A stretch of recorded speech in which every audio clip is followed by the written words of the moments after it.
ఈయనతోటి okay right. మనతో పాటు తాడూరి శ్రీనివాస్ గారు బీజేపీ నుంచి జాయిన్ అయ్యారు. శ్రీనివాస్ గారు గుడ్ మార్నింగ్. నేను మీ దగ్గరకు వస్తాను. మీ దగ్గరకు వచ్చే ముందు ఒకసారి దయాకర్ గారు గుడ్ మార్నింగ్ అండి. గుడ్ మార్నింగ్ అండి.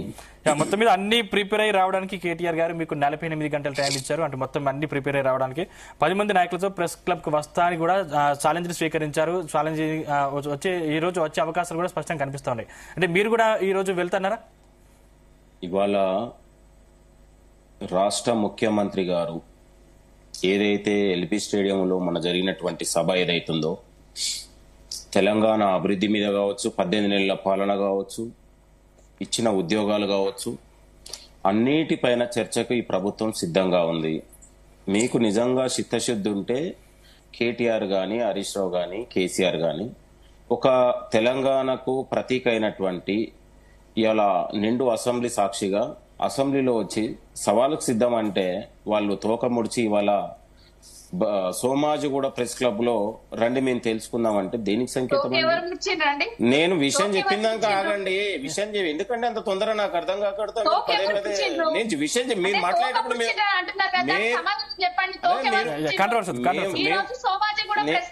నేను మాట్లాడేటప్పుడు మీరు వినండి.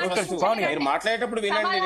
మీరు మాట్లాడేటప్పుడు ఎవరు పారిపోయారో, ఎవరు దీన్ని డైవర్ట్ రాజకీయాలు చేస్తా ఉన్నారని తెలంగాణ ప్రజలు చూస్తా ఉన్నారు. ఎందుకు ఇలా మీరు ఆవేశపడకండి. అరే అన్ని వెళ్తాయమ్మా, అన్ని మాట్లాడదాం ఉండు. మీ కేసీఆర్ ని రాష్ట్ర ముఖ్యమంత్రి గారు పదే పదే అసెంబ్లీకి రమ్మంటే కూడా ఇవాళ తోక ముడిచినటువంటి అంశం. రాష్ట్ర ముఖ్యమంత్రి గారే స్వయంగా జగదీశ్వర్ రెడ్డి గారు మాట్లాడిన మాటలకు నేను విషయం మీరు చెప్పింది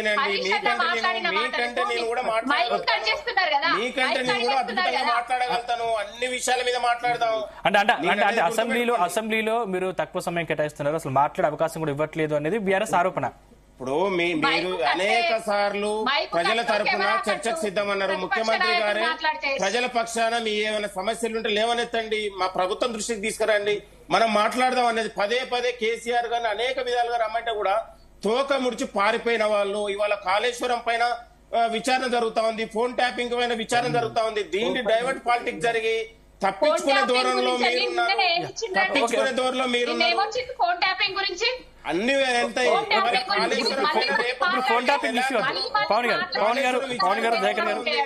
కాళేశ్వరం విచారణ 40 సార్లు కాదండి, 100 సార్లు. దయాకర్ గారిని ఒకసారి మాట్లాడిద్దాం. దయాకర్ గారు మీరు విషయానికి ఆమె ఢిల్లీ అంటుంది. తెలంగాణ ప్రజల కోసం, తెలంగాణ అభివృద్ధి కోసం 100 సార్లు ముఖ్యమంత్రి గారు ఢిల్లీ పెద్దలు కావచ్చు, ప్రధానమంత్రి కావచ్చు, కేంద్ర మంత్రిని కలుస్తా ఉన్నారు. బనకచర్ల పైన ఇవాళ మీరు మాట్లాడితే బనకచర్ల పైన ద్రోహం చేసింది మీరు. తెలంగాణ నీళ్ళని తీసుకుపోతుంటే తోక ముడిచి ఆంధ్ర నాయకులకు చేతులు కట్టుకుంది మీరు. ఇవాళ బనకచర్ల పైన న్యాయ పోరాటం చేసింది కాంగ్రెస్ ప్రభుత్వం. ఢిల్లీ పోయి కేంద్ర మంత్రిని కలిసింది మీరు. చేతనైతే మీరు హరీష్ రావా ఇంకా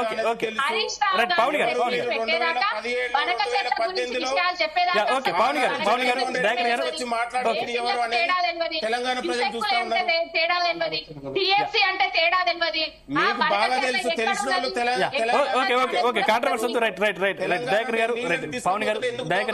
ఎందుకు చేతులు కట్టుకున్నారు? శ్రీనివాస్ గారు ఒక్క నిమిషం యాంకర్ గారు.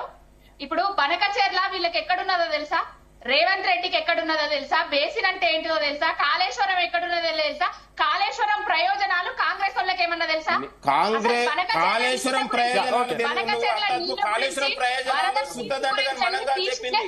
నేషనల్ డ్యామ్ సేఫ్టీ అధికారులు చెప్పారు. పనికిరాని ప్రాజెక్ట్. దయాకర్ గారు, పవన్ గారు, దయాకర్ గారు, పవన్ గారు, పవన్ గారు కూలేశ్వరం కట్టారు. పవన్ గారు, దయాకర్ గారు, ఒక్క నిమిషం. పవన్ గారు మళ్ళీ మీతో మాట్లాడతాం. పవన్ గారు, దయాకర్ గారు, ప్లీజ్ కాంట్రవర్సీ